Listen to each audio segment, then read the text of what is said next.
Opposition आगे बढ़ने की बात कर रही है, कह रही है कि कुछ नकात पर हमारा इत्तफाक हो जाएगा या हो सकता है, मगर साथ ही हुकूमत से कह रही है कि हुकूमत खौफजदा है। हमारे साथ राना सनाउल्लाह साहब, मुजनाद साहब, बहुत शुक्रिया हमें ज्वाइन करने के लिए। राना साहब, ये ना कोई जलसा, ना कोई एहतजाज, एक होटल में कॉन्फ्रेंस, उसमें भी होटल को ये कह दिया गया, उन्होंने इल्ज़ाम लगाया कि आपने कल ये कॉन्फ्रेंस नहीं होने देनी है वरना आप पर जुर्माना आयद किया जाएगा। वो कह रहे हैं हुकूमत के पास ना मैंडेट है ना सलाहियत है, इसलिए हुकूमत खौफजदा है, इस तरह निज़ाम नहीं चल सकता।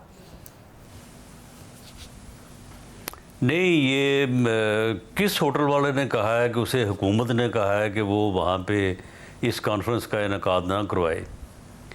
यानी अगर अपोजिशन जो है या अपोजिशन के जो रहनुमा हैं वो सच बोल रहे हैं या सच बोलने की हिम्मत रखते हैं तो वो सच बोले ना, बताएं कि किसने मना किया है। मतलब जहाँ पर आज फर्द ने, जहाँ पर आज किस उन्होंने, मिनिस्टर ने, किस ऑफिसर ने मना किया है? तो आप ये कह रहे हैं कि मना नहीं किया, मना नहीं किया या मना नहीं किया, तो यानी कल वो कल कॉन्फ्रेंस का दूसरा दिन है, वो कर लें, कुछ नहीं रोका जाएगा, होटल को भी कोई ऐसी बात नहीं कही गई है। नहीं, मैं कहता हूँ कि या तो किसी होटल वाले ने जो अपने पास से बात बना दी होगी कि जी मुझे मना किया गया है, वो होटल वाला खुद चाहता होगा कि मैं ये कॉन्फ्रेंस ना करवाऊँ, ये कॉन्फ्रेंस जो है वो उससे वो मुतफिक नहीं होगा, या फिर जो है अगर उसे किसी हुकूमत के फ़र्द ने कहा है तो वो बताए कि किसने कहा है। अगर इनको पता है तो ये बताएं, मतलब अगर सच बोले ना, इनको भी पता है हुकूमत ने नहीं मना किया। तो साहब अगर होटल ने ना देना होता तो पहले दिन के लिए भी ना देता ना, 2 दिन के लिए उन्होंने बुकिंग की है तो पहले दिन के लिए दे दिया, अगर मुत्तफिक ना होता। दूसरे दिन आप कह रहे हैं मना नहीं किया, कल ये जाएं और कॉन्फ्रेंस करें, होटल को कोई नहीं मना किया गया।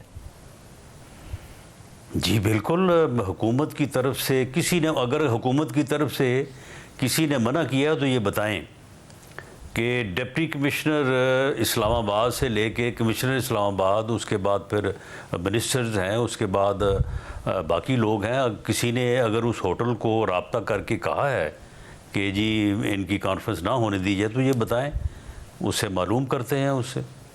और राज साहब एक बात और, ज़ाहिर है अब्बासी साहब हमारे साथ मौजूद थे, शाहिद खान अब्बासी साहब, और उन्होंने ये बात तस्लीम की कि अभी तक इख्तलाफ है मौलाना फजलुर रहमान और पीटीआई के दरमियान, अभी तमाम नकात पर इत्तफाक नहीं हुआ, ग्रैंड अलायंस की बात बाद में आएगी, अभी तक ग्रैंड अलायंस नहीं बना है। हुकूमत क्या कोई सियासी कोशिशें भी करेगी इसको रोकने के लिए, क्योंकि अभी तक उन दोनों का इत्तफाक नहीं हुआ, मगर मौलाना ने क्या आपको कमिटमेंट दी इत्तफाक होगा भी नहीं? नहीं, देखें, अदम इत्तफाक की हुकूमत कोई कोशिश नहीं करेगी। अगर अपोजिशन की जमातों का कोई इत्तेहाद बनता है, आखिर उस इत्तेहाद के बनने के बाद उनका कोई एजेंडा होगा, उनका कोई लाहे अमल होगा, तो कम अज़ कम जब एक सियासी इत्तेहाद बनेगा उसकी सरबराही जो है वो शाहिद खान अब्बासी साहब कर लें, मौलाना फजलुर रहमान साहब कर लें, महमूद खान अचकज़ई साहब कर लें, तो इन लोगों के उसके दरमियान होने से जो है वो सैनिटी प्रिवेल करेगी, हिकमत प्रिवेल करेगी, सियासी गुफ्तगू होगी। वो इत्तेहाद जो है वो उस इत्तेहाद से जो इस वक्त बरसे इक़्तिदार है उससे बैठ के गुफ्तगू कर सकेगा, डायलॉग हो सकेगा, उस डायलॉग के नतीजे में मामला जो हैं वो रिज़ॉल्व हो सकेंगे। ये जो है कि जी ना तो डायलॉग करना है, ना मीटिंग्स करनी है, इस्लामाबाद पे चढ़ाई करनी है, सर से कफन बांधना है, घर वालों को जनाजा पढ़ने की तलकीन करके, नहीं, इससे तो कम अज़ कम जो है वो अफाका होगा ना। इसलिए हम तो समझते हैं कि ये एक पॉलिटिकल अमल है, और अपोजिशन अगर कोई इत्तेहाद वजूद में लाती है और उसके बाद अपना एक लाहे अमल या एक एजेंडा फिक्स करती है तो उसके ऊपर हमारे साथ बैठ के गुफ्तगू करें। मतलब यानी आप ये कह रहे हैं कि अगर ये इत्तेहाद हो जाता है जिसमें महमूद खान अचकज़ई हो, शाहिद खान अब्बासी हो, मौलाना फजलुर रहमान हो, तो ये कम से कम एक इंगेजमेंट का रास्ता ही खोलेगा, बजाय इसके कि जो तहरीक इंसाफ से आपकी इंगेजमेंट नहीं हो पा रही है या हुई थी तो वो कामयाब नहीं हो सकी। शाहज़ेब, बिल्कुल ऐसे ही होगा। ये मैं आपको यानी यकीन दिलाता हूँ कि ये लोग जो हैं जिनका मैंने नाम लिया, या कुछ और लोग भी हैं जो कि मामला फ़हम है, ये लोग अगर आगे आएंगे तो फिर कम अज़ कम जो है वो एक सैनिटी जो है वो प्रीवेल करेगी, एक पॉलिटिकल सेंस जो है वो प्रीवेल करेगी, और फिर पीटीआई को भी तो पाबंद होना पड़ेगा ना। ये तो नहीं है कि उनमें से जितने भी उनके लीडर्स हैं सेकंड दर्जे की लीडरशिप है, उनसे किसी से बात करें, वो कहते हैं कि जी हम क्या करें, हमारी तो सुनता है कोई नहीं है। अगर हम ये बात करें मामला फहमी की, तो अगली दफ़ा मुलाकात की जो लिस्ट होती है उसमें से हमारा नाम ही काट दिया जाता है, हमारी मुलाकात ही नहीं होती। मिर्ज़ा साहब, मगर इस सूरत में इमरान खान साहब को भी वहाँ पे वो लोग मिलते हैं जो शायद उनको वही रास्ता जो है वो दिखाते और समझाते हैं कि जो है वो यानी घिराओ जलाओ की तरफ है।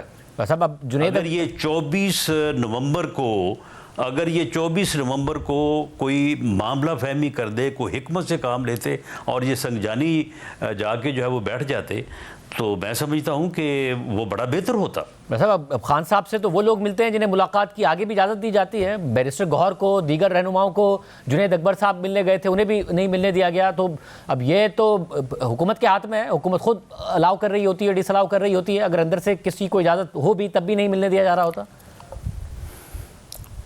नहीं, वो लोग जो कहते हैं कि जी हमें भेजें, हम बात करते हैं, तो वही लोग फिर जो है वो आगे जाते हैं और उसके बाद जो है वो फिर वापसी पे आके जो उनका तरीक़ाकार होता है वो आपके सामने ही है। इसमें अगर उन्होंने कोई फ़ैसला करना है तो वो ख़ुद भी कह सकते हैं कि भाई आप 2 लोग आए हैं या आप एक आदमी आया, फलां फलां को भी लेके आए। तो वो जो फ़ैसला डी चौक आने का हुआ था 25 और 26 की रात को, वो हमें मालूम है कि वो किस तरह से हुआ और उसमें कौन कौन लोग जो है वो शामिल थे और कौन लोग जो नहीं चाहते थे कि ये मामला जो है ये कोई सुलझाव की तरफ जो है वो चला जाए। ये सारी चीज़ें जो हैं सभी के सामने हैं। उस पर तो पार्टी के अंदर से भी मौक़िफ़ आ चुका, मगर आप ये कह रहे हैं कि जो तहरीक इंसाफ कॉल दे रही है कि ईद के बाद मुल्क गिर एहतजाज होगा, वो ऑपोजिशन के ग्रैंड अलायंस की सूरत में हो रहा हो, इसका आपको इम्कान नज़र नहीं आ रहा?